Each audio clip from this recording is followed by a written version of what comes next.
Okay, today we're going to talk about the daily maintenance that we do on these vampire crabs that we just got in at Aquatic Arts. These will be available on the website at the end of this week. We have 5 different color morphs. We have purple vampire crabs. We also have rainbow vampire crabs. We have tomato vampire crabs, which are a super vibrant red. We also have disco vampire crabs.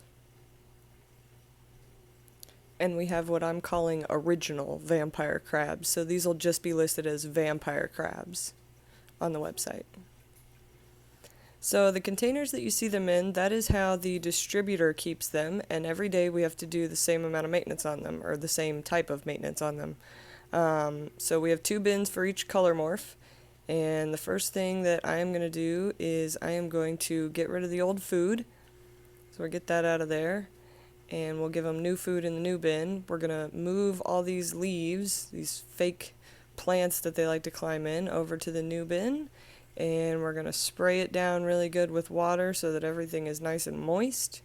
These crabs are mostly terrestrial, but they do need access to fresh water, so a paludarium is a great way to set them up.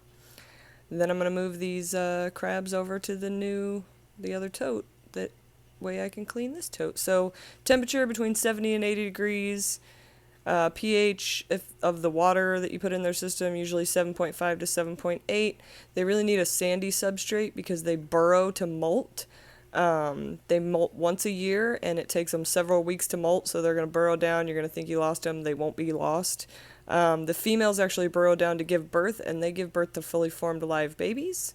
These are a scavenger. They eat bugs, they eat worms. We feed them cucumber slices because it keeps them hydrated, and they also eat veggies, so it works out both ways, and we feed them once a day. So let's talk about tank mates. You can keep like shrimps and snails with them. These things actually like to be in a community, so you can keep up to 12 of them in a 10-gallon tank. You can put shrimps and snails with them, but you might want to avoid fish just because larger fish could eat them, and smaller fish might get eaten by them.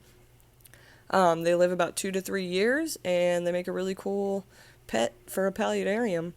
Lots of color. I've been calling them the dwarf, what are those, dart frogs? Dart frogs of the aquarium world. Anyways, so we clean out that bin, put it back on top of there because they will only eat in the dark. They are nocturnal.